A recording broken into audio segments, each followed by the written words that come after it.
Il cellulare in tasca, nell'altra tasca invece una pistola o un coltello, un tirapugni, mani pesanti, pronte a picchiare duro o a sparare per motivi futili, uno sguardo di troppo, una opinione contrastante, un rimprovero, una società totalmente alla deriva e una gioventù ormai armata. Da un lato ci sono le bulle di Avola, dall'altro c'è il 19enne dello Zen, il killer della strage di Monreale e i suoi complici. In questo momento la polizia sta indagando e sta mettendo sotto torchio altri ragazzi del quartiere Zen di Palermo che sono stati fermati proprio della deriva violenta che sta vivendo la gioventù in Sicilia oggi. Parliamo nel Focus, nel Sicilia 24 Focus di oggi, lo facciamo in compagnia del professore Eugenio Aguglia. Buon pomeriggio professore, ordinario di psichiatria dell'Università di Catania,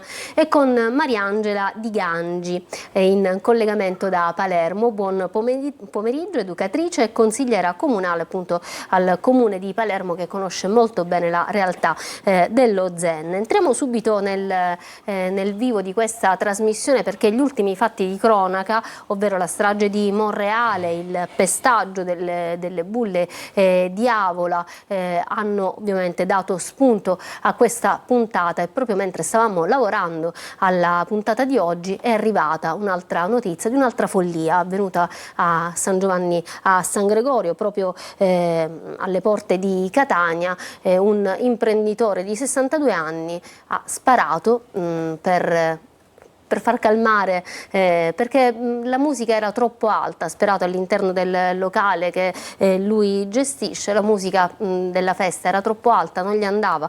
Cosa è successo lo potrà sapere solo lui e riferire ai suoi, a chi in questo momento lo ha fermato e lo ha arrestato. Fatto sta che quest'uomo ha ucciso suo figlio, 23 anni, che era intervenuto per fermarlo. E allora, professore Aguglia, cosa sta succedendo ai giovani di oggi, alla nostra società sempre più frustrata, sempre più armata?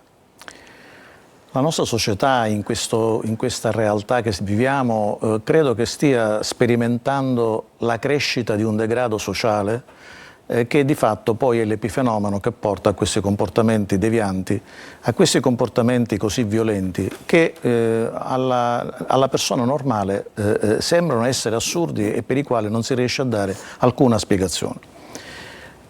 Purtroppo la spiegazione c'è, e la spiegazione è determinata dalla difficoltà che in particolare i giovani hanno oggi di sentirsi protagonisti in positivo nella realtà sociale. Stiamo vedendo nel frattempo anche uno dei due video di Avola in cui si vede questa ragazza che presumibilmente è una delle bulle di questa baby gang, tutta al femminile, tra l'altro tutte giovanissime, 13-15 anni, che picchia una ragazza. Questo è il secondo episodio, perché la sera prima invece era stata picchiata una adolescente extracomunitaria, quindi una ragazza di colore che poi il sindaco anche ha incontrato, e per cui domani mattina ci sarà una fiaccolata ad Avola.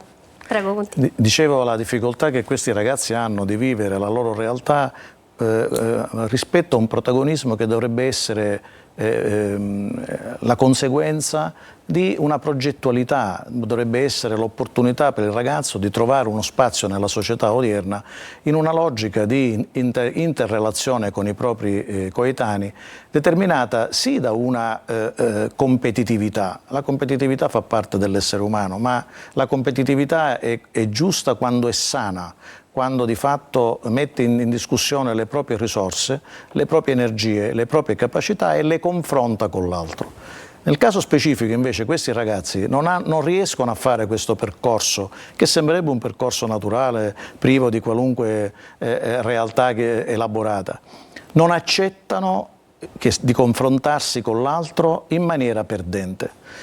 Il punto di partenza di tutto questo è determinato da una debolezza, da una fragilità, da una vulnerabilità rispetto alla quale la convinzione di essere comunque bravi come gli altri, di essere superiori come gli altri, di trovare le gratificazioni che provano gli altri, l'annullamento di questi obiettivi naturalmente porta a quello che noi definiamo una ferita narcisistica, quindi una opportunità in negativo di confrontarsi con l'altro. Ed ecco che in questo caso è proprio questo il momento in cui scatta la rabbia, scatta la voglia di intervenire, scatta la voglia di agire una supremazia che non è più intellettuale, non è più di capacità, ma è di forza. ma è solo una supremazia imposta dalla forza.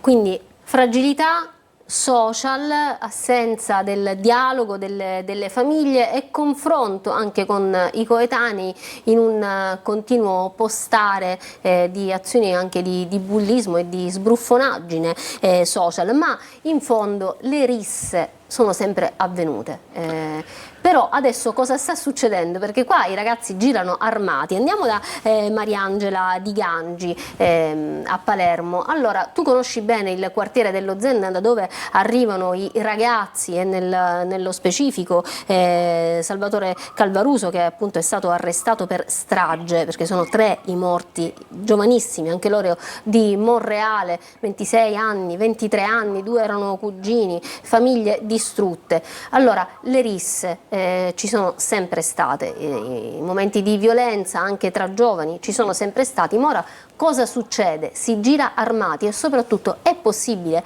trovare una pistola o un fucile o altre armi così alla portata di tutti? A quanto pare sì, succede, allarmante, inquietante, per probabilmente la nostra generazione impensabile. Ma è così, oggi le armi sono facilmente reperibili, lo abbiamo letto oggi sui giornali. Qui a Palermo è praticamente semplicissimo procurarsi un'arma da fuoco, e quando non ci si procura l'arma da fuoco sono altre le armi che vengono utilizzate. Bastano 200 euro e un giro nel quartiere con il riferimento giusto del capozona e si trova una pistola con matricola a brasa che può provenire da una precedente rapina, ma può provenire anche da un furto, dai furti a casa, dai furti verso le guardie armate.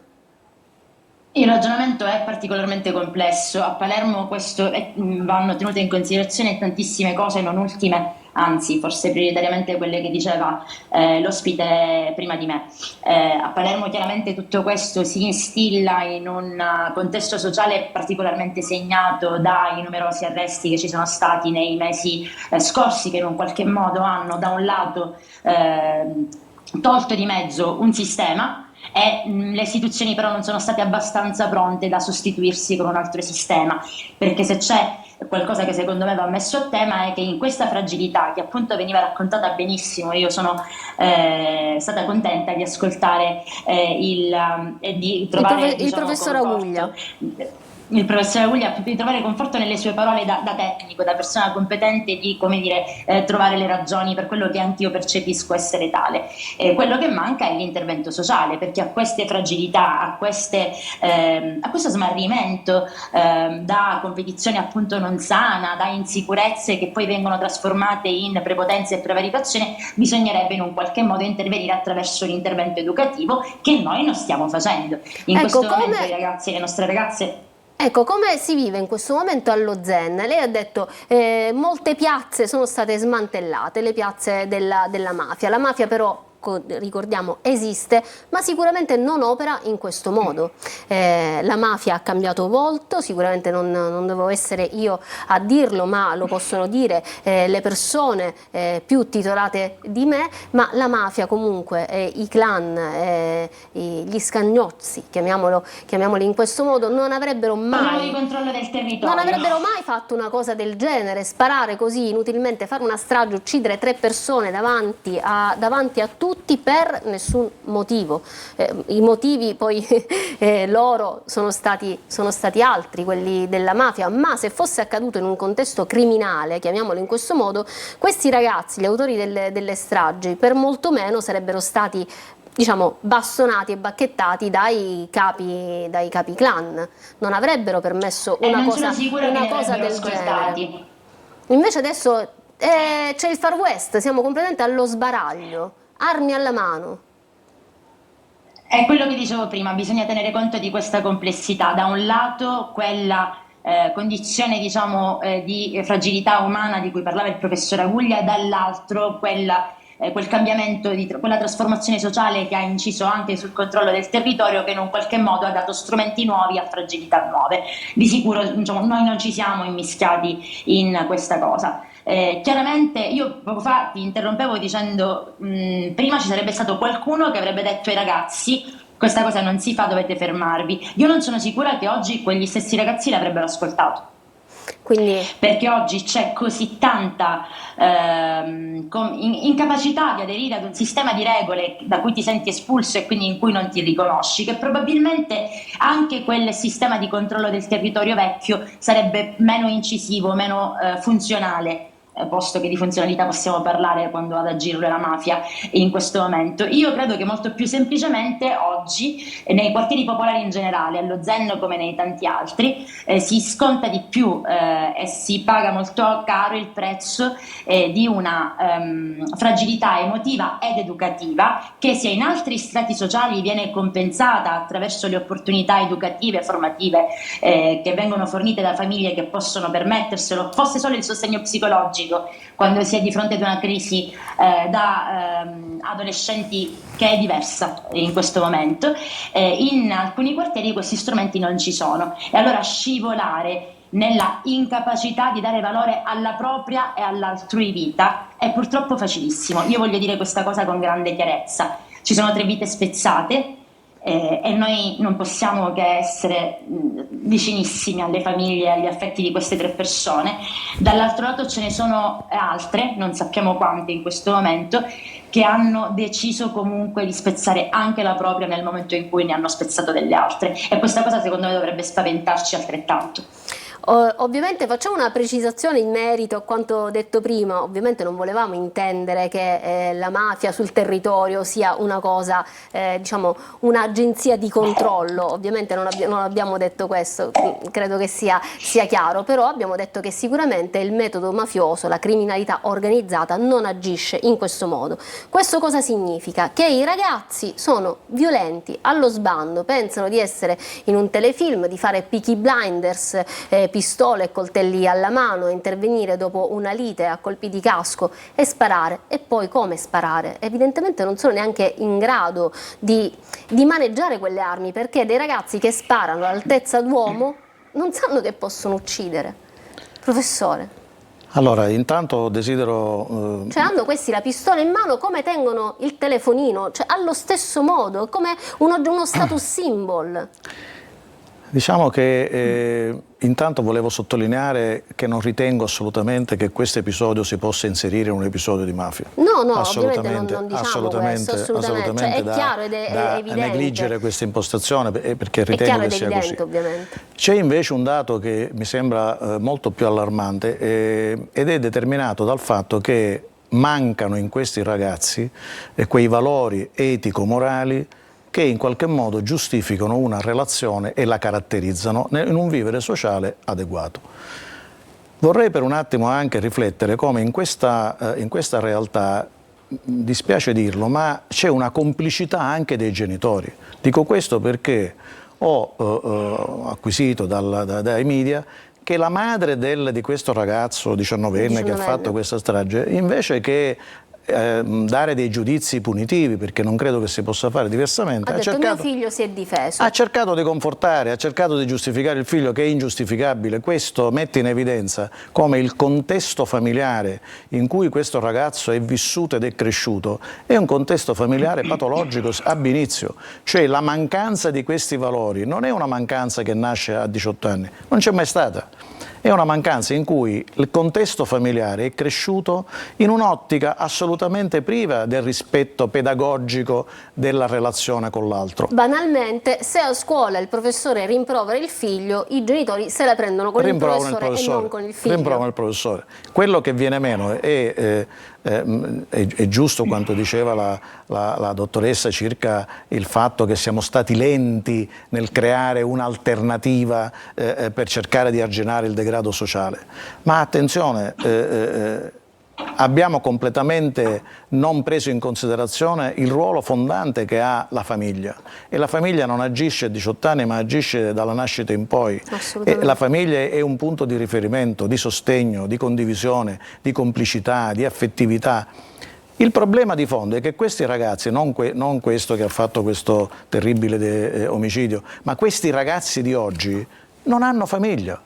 Sembra paradossale quello che sto dicendo, intendendo come famiglia una referenzialità che in qualche modo possa costruire insieme il crescere dei ragazzi stessi. E poi ci sono i social che in qualche modo hanno anche contribuito ad allargare la forbice generazionale, perché oggi i nuovi mostri, chiamiamoli così, sono giovanissimi e giovanissime. Le bulle di Avola hanno 13 e 15 anni, e di poco fa la notizia che ci riferisce il collega Francesco Aloi da Siracusa, che sarebbero 5 i ragazzi del branco che hanno colpito la ragazza di origine africana, 4 ragazze e un ragazzo tra i 13 e i 15 anni, individuati attraverso le immagini delle telecamere e i video diffusi in rete. Il movente è ancora al vaglio degli inquirenti, che stanno valutando la posizione degli altri giovani coinvolti. Io non credo che ci sia un movente specifico. No, è semplicemente... Non credo. Guardi, una volta, e questo poi lo chiederò, sì, lo chiederò giusto per confermare le sue parole, andai a fare un servizio, un classico sondaggio dopo episodi di violenza delle baby gang in Vietnam, come tanti ne abbiamo sentiti nel corso degli ultimi mesi o degli ultimi anni, e un professore mi disse: questi ragazzi escono da casa con la chiara intenzione di fare una rissa e riprenderla, così, tanto per fare qualcosa. E questo naturalmente mette in evidenza come l'assenza di una motivazione costruttiva, l'assenza di interessi, l'assenza di possibilità applicative che possono essere distrattive rispetto a questi pensieri devianti, li porta naturalmente, per noia, perché c'è anche questo da sottolineare, a sfruttare solamente i messaggi che arrivano dai social. E anche sui social bisogna fare una riflessione. I social metaforicamente sono come un fiume in piena. Aprire il computer significa vedere una serie sterminata di messaggi, anche violenti, che naturalmente non hanno un filtro, e quindi l'adolescente di 12, 13, 14 anni acquisisce questi messaggi come messaggi che sono assolutamente riferiti dai social, e quindi accettabili e quindi validi. Non c'è un filtro maturativo non sono in grado di interpretarli, che consente di fare una selezione, di giudicarli con un minimo di cognizione di causa, esatto, con un minimo di coscienza. Mariangela Di Gangi, ma in questo momento qual è la situazione allo Zen? Come si vive allo Zen? Chi sono i ragazzi dello Zen? Come dicevo poc'anzi, i ragazzi dello Zen sono i ragazzi che crescono in un quartiere popolare, povero, complicato da un numero elevatissimo di deprivazioni, e quindi che cresce anche ragazzi e ragazze più fragili, perché la povertà culturale e materiale chiaramente ti espone molto di più ad altri agenti. Quindi i ragazzi e le ragazze dello Zen sono ragazzi particolarmente soli, sono ragazzi particolarmente fragili, sono ragazzi particolarmente poveri di stimoli. E questo però mi vorrei ricollegare alle tre... Questo sembra un ossimoro, perché sono particolarmente fragili, ma nascondono magari questa fragilità dietro ad un aspetto da bullo, da rapper, Lo diceva prima da il gangsta. professore Aguglia, narcisismo, no? È questa cosa qua: tu vivi male la competizione, ti senti insicuro e agisci la prepotenza come modo in cui copri la tua incapacità di misurarti in maniera sana. Ci sono due tipi di due modi di misurarsi col mondo esterno. Uno è sano ed è quello che conta sulla propria consapevolezza di se stesso e quindi sulla conoscenza di te stesso. Un'altra è meno sana e quindi poggia sulla prepotenza. Ieri l'arcivescovo di Monreale, a proposito di quello che è accaduto a Monreale, ha utilizzato delle parole che ho trovato particolarmente importanti.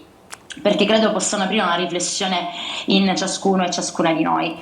Ha fatto riferimento al fatto che dentro ogni persona vivono in potenza un Caino e un Abele. Io credo e aggiungo che a scegliere cosa prevale tra il Caino e l'Abele dentro di noi non sia soltanto la famiglia, ma il contesto sociale complessivo dentro cui tu ti formi. Se il contesto sociale complessivo è quello della noia, dove per noi intendiamo privo di stimoli, privo di qualcosa che ti accompagni nel tuo percorso di crescita, dove il tuo tempo libero è soltanto stare per strada o stare dietro ai social, che non solo appunto fanno tutto quello che dicevate voi, ma penso ti rendano anche molto meno vicino quello che tu, è come se tutto accadesse davvero attraverso uno schermo, come se tutto davvero fosse lontano dalla realtà, è come fosse qualcosa da proiettare direttamente dietro uno schermo, e quasi questo ti fa perdere, diciamo, la capacità di percepire appieno quello che invece stai agendo nella realtà. Dall'altro lato c'è appunto questa enorme fragilità che nei nostri quartieri popolari non è compensata.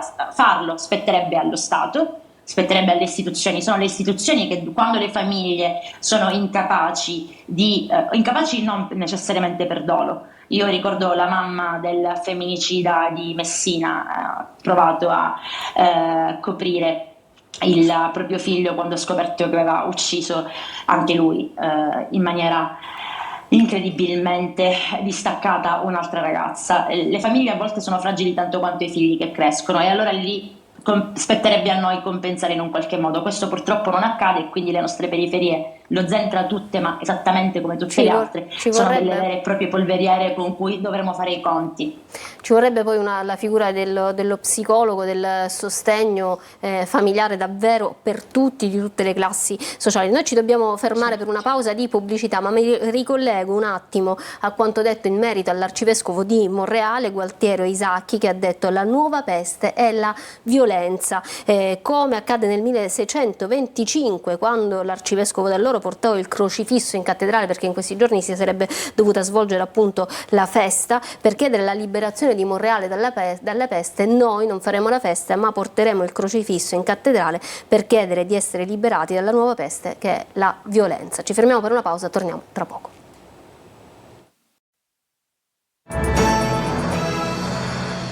Ritorniamo in studio, stiamo parlando della violenza come la nuova peste della Sicilia, una Sicilia da Far West in cui i ragazzi girano armati e sparano senza alcun motivo, uccidendo anche. È successo a Monreale. C'è stata una strage, 3 ragazzi giovanissimi sono stati uccisi da un 19enne e ovviamente si cercano anche altri complici, e poi succede, per fortuna senza conseguenze tragiche, ad Avola, dove ci sono le bulle di 13 e 15 anni che picchiano loro coetanei senza anche lì alcun motivo. Stiamo parlando della gioventù armata. Volevo leggere un passo oggi sulla Sicilia in cui si danno i dati del Dipartimento di Pubblica Sicurezza e Direzione Centrale della Polizia Criminale a firma di Giuseppe Raffa, che evidenziano un aumento del possesso di coltelli e pistole tra i nostri under 17, un fenomeno ovviamente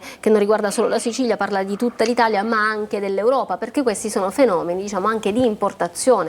10 anni fa avveniva in America, i ragazzi armati di coltelli in Inghilterra sono una prassi. Di fatto queste armi hanno un loro significato patologico, sì, ma protettivo. Cosa voglio intendere? Il ragazzo, come abbiamo detto, è vulnerabile, si sente indifeso, si sente incapace, si sente debole.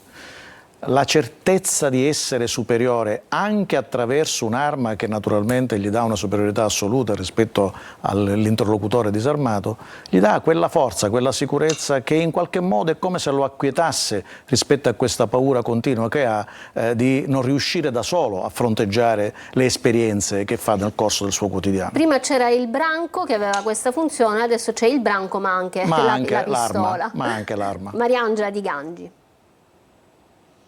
Sì, evidentemente è così. Quello che succede nelle periferie di tutte le grandi città e arriva anche da noi. Tu poco fa parlavi di emergenza violenza in Sicilia, probabilmente dovremmo parlare di emergenza violenza in tutto il paese. È accaduto a Bologna lo stesso giorno dei fatti di Monreale, che un ragazzo di 19 anni sia stato lasciato morto a terra per le percosse. È una roba che, se ci pensiamo, fa accapponare la pelle. Io credo che, come dire, sia poco utile ragionare su quanto questa cosa sia accaduta anche altrove. A me piacerebbe però che iniziassimo a ragionare del perché accade, come stiamo facendo qui insieme oggi, e provare insieme a contrastare le cause. Lo capiamo, la funzione protettiva delle armi poi fa il paio con tutto quello che ci siamo detti finora. Ecco, forse bisognerebbe interrogarsi su come fare in modo che i ragazzi possano sentirsi protetti anche senza il coltello, anche senza la pistola, anche senza prendersi a legnate per strada. C'è una grande cosa che io invece noto con dispiacere. Uno dei pochi casi in cui riusciamo a superare lo stereotipo di genere è la violenza. Per anni abbiamo avuto la donna che ha dovuto subire l'essere l'oggetto della protezione, spesso si è trasformato in altri fenomeni, perché quello che possiamo chiamare patriarcato, maschilismo, possiamo chiamarlo come vogliamo, ma in un qualche modo che condannava la donna ad essere inferiore perché la vedeva come l'oggetto della protezione femminile. Oggi questa cosa nelle giovani generazioni si inverte, ma si inverte al punto che anche le ragazze iniziano ad utilizzare e a trovare nella violenza una risposta plausibile, esattamente come i loro coetanei di sesso maschile. Io credo che il fenomeno che abbiamo di fronte sia veramente di un'entità, di una gravità enorme, la più grande emergenza educativa da che io mi ricordi. Io faccio l'educatrice ormai da 15 anni e ho attraversato i quartieri più complicati della nostra città e mai mi ero confrontata con fenomeni del genere. Spero che ad un certo punto suoni un campanello così forte perché qualcuno inizi anche solo a cercarle delle soluzioni. Professore, la strage di Monreale non è un evento che è successo, non è una fatalità, non è un incidente, è un evento che in qualche modo era scritto. Diciamo che è un evento che potremmo dire era atteso, tenuto conto della tipologia di personalità che ha caratterizzato gli autori dell'evento stesso. Li abbiamo descritti più volte, questi ragazzi assolutamente privi di limiti, impulsivi, per nulla rispettosi, prevaricatori. Però vorrei sottolineare che questi aggettivi che io sto utilizzando non portano verso una patologia psichiatrica. Ecco, questa era la domanda successiva, ecco, perché poi vengono da lei e dicono facciamo una perizia psichiatrica al ragazzo, altrimenti è come se la psichiatria giustificasse tutti i comportamenti devianti. Mi piace sottolineare invece che il paziente psichiatrico vero incide nei suoi comportamenti violenti per il 10-15% rispetto al 60-70% delle persone cosiddette normali. Quindi questi comportamenti non devono essere assorbiti come comportamenti fatti da un, tra virgolette, pazzo, perché è un comportamento che solo una persona che soffre di patologie psichiatriche può agire. Sono comportamenti fatti da ragazzi che non riescono a controllare la propria volontà, non riescono a controllare il rispetto dell'altro, non riescono ad accettare che l'altro ha lo stesso diritto per esprimere il proprio giudizio, anche non necessariamente il rispetto che sta alla base, diciamo, dell'educazione. Diciamo che c'è un mondo che non riesce più a gestire la frustrazione. Partiamo da qui per una chiusura perché abbiamo già sforato. Allora, Mariangela Di Gangi. Nulla, io chiudo. Vabbè, ecco, la domanda sulla frustrazione la faccio al professore in chiusura. A te a questo punto chiedo una cosa. Il modello Caivano, quello di cui sentiamo parlare a Catania per San Cristoforo o a Palermo per lo Zen, lo Sperone e tutti i quartieri a rischio, cosa occorre? Perché qua non mi sembra che una pattuglia dell'esercito in più in strada possa cambiare l'andazzo della situazione. Per prevenire la violenza giovanile bisogna interrogarsi sulle cause, non cercare soluzioni solo per contenerla dopo che si manifesta. Caivano fa questa cosa qua. Caivano sostanzialmente pone l'accento sull'azione repressiva e quindi si interroga su cosa accade dopo Esatto. che il danno sia fatto, passatemi il termine. Noi invece avremo bisogno di azioni che guardino alla prevenzione, dovremmo capire come crescere ragazzi e ragazze che non incappino nel penale, che non agiscano violenza, che non vadano in giro a picchiarsi, men che meno a sparare. Da questo punto di vista io non posso che bocciare completamente, sulla scorta della mia esperienza, il non modello Caivano, e auspicare che prima o poi venga costruito invece un sistema di welfare vero che veramente. sostenga i ragazzi che appunto non sono pazzi, sono solo soli. I ragazzi e le famiglie. I ragazzi e le famiglie. Assolutamente. Assolutamente. Quanto bisogno in questo momento hanno le famiglie e i genitori di qualsiasi estrazione sociale, professore? Io credo che le famiglie debbano essere prese in carico così come i ragazzi. Tenuto conto che abbiamo detto più volte che l'elemento portante rispetto a questi comportamenti è una mancata capacità di gestire la frustrazione in senso lato. E questo è un fatto negativo perché la gestione della frustrazione è anche un momento di crescita. Confrontarsi con un evento negativo, essere in grado di elaborarlo in quanto tale, trovare anche delle modalità per annientare questa frustrazione, costruire una resilienza, cioè una capacità di resistenza rispetto alla frustrazione stessa, è un elemento di crescita. Ma se tutto questo non viene assolutamente organizzato e se la famiglia evita che il proprio figlio viva la frustrazione, cercando di essere succedanea, cercando di coprire in tutti i modi quelle che possono essere le perdite affettive, economiche del proprio figlio, si arriva al paradosso in cui noi possiamo ammettere che questi genitori non conoscono i propri figli. E questo è un dato assolutamente verificabile. Quando vengono interrogati o intervistati i genitori di ragazzi che compiono gesti così violenti, la prima risposta dei genitori è: ma mio figlio non è possibile che abbia fatto tutto questo.